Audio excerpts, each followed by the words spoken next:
ശ്രീ ശിവൻകുട്ടി, ഒരു കാര്യം, സ്ഥാനാർത്ഥി എന്നതിൽ നിങ്ങൾ SDP-യുടെ പിന്തുണ ആവശ്യപ്പെടുന്നു. കാര്യം നേമത്തെ SDP LDF സ്ഥാനാർത്ഥിയെ പിന്തുണയ്ക്കുന്നു എന്നുള്ളത് കേരളം ഇപ്പോൾ ചർച്ച ചെയ്യുന്നതായിട്ടാണ് ഞാൻ മനസ്സിലാക്കുന്നത്. SKN ഞാൻ സ്ഥാനാർത്ഥിയാണ്. ഞാൻ ഇടതുപക്ഷ ജനാധിപത്യ മുന്നണിയുടെ സ്ഥാനാർത്ഥിയാണ്. ഞങ്ങൾക്കൊരു പ്രകടന പത്രിക ഉണ്ടാവും. എന്ന് മാത്രമല്ല, ഒരു മതേതരത്വ ജനാധിപത്യ നിലപാടിൽ ഉറച്ചു നിന്നുകൊണ്ടാണ് ഞാൻ തെരഞ്ഞെടുപ്പിൽ മത്സരിക്കുന്നത്.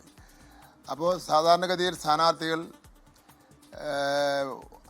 ഇന്ന ആൾക്കാരുടെ വോട്ട് വേണ്ട എന്നൊന്നും പറയാറില്ല. സ്ഥാനാർത്ഥികളെ സംബന്ധിച്ചിടത്തോളം ആര് വോട്ട് ചെയ്താലും വോട്ട് സ്വീകരിക്കുന്നു എന്നുള്ളതാണ്.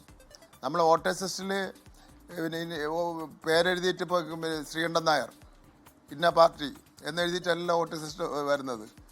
അപ്പോൾ ഞാൻ നടത്തിയിട്ടുള്ള പ്രവർത്തനങ്ങൾ, ഞാൻ എടുത്തിട്ടുള്ള നിലപാടുകൾ, അതിൻ്റെ അടിസ്ഥാനത്തിൽ ആര് വോട്ട് ചെയ്താലും ആ വോട്ട് വേണ്ടെന്ന് പറയേണ്ട കാര്യമില്ല.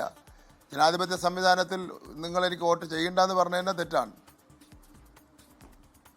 ഈ SDP-യുടെ പിന്തുണ അങ്ങനെ ഉണ്ടായാൽ ഈ നിയമം പോലെ ഒരു മണ്ഡലത്തിൽ ഒരു സാമുദായിക ധ്രുവീകരണം ഉണ്ടാക്കാൻ അത് കാരണമാകും എന്ന് താങ്കൾ ഭയപ്പെടുന്നുണ്ടോ?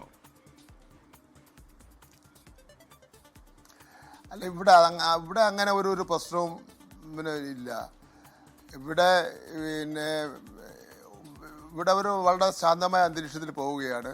ഒരു സാമുദായികപരമായ സംഘർഷങ്ങളോ ധ്രുവീകരണങ്ങളോ ഒന്നും ഉണ്ടാകാനൊന്നും ഒരു സാധ്യതയില്ല. ഇവിടെ ഒരു വളരെ ശാന്തമായ അന്തരീക്ഷത്തിൽ തെരഞ്ഞെടുപ്പ് പ്രവർത്തനം നടത്തിക്കൊണ്ടിരിക്കുകയാണ്. തെരഞ്ഞെടുപ്പിൽ നമ്മളായിട്ട് ഇനി ഒരു സംഘർഷം ഉണ്ടാകാൻ പോകാതിരുന്നാൽ മതിയാവും.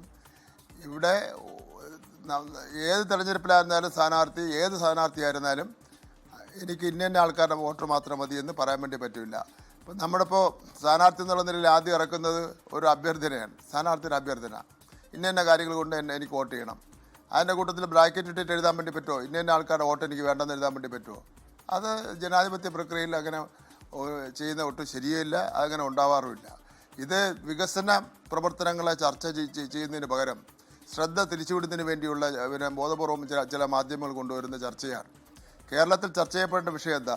കഴിഞ്ഞ 10 വർഷക്കാലമായിട്ടുള്ള പിണറായി വിജയൻ്റെ നേതൃത്വത്തിലുള്ള ഗവൺമെൻറ് ചെയ്തിട്ടുള്ള വികസന പ്രവർത്തനങ്ങൾ, LDF ഇറക്കിയിട്ടുള്ള പ്രകടന പത്രിക, ആ പ്രകടന പത്രിക പറയുന്ന കാര്യങ്ങളെല്ലാം ചെയ്തില്ലയോ? കേന്ദ്ര ഗവൺമെൻറ് കേരളത്തോട് കാണിക്കുന്ന അവഗണന, ഈ 10 വർഷക്കാലമായി ഏതെങ്കിലും മന്ത്രിമാർക്കെതിരായിട്ട് അഴിമതി ആരോപണം ഉന്നയിക്കപ്പെടുന്നതിന് വേണ്ടി കഴിഞ്ഞിട്ടുണ്ടോ?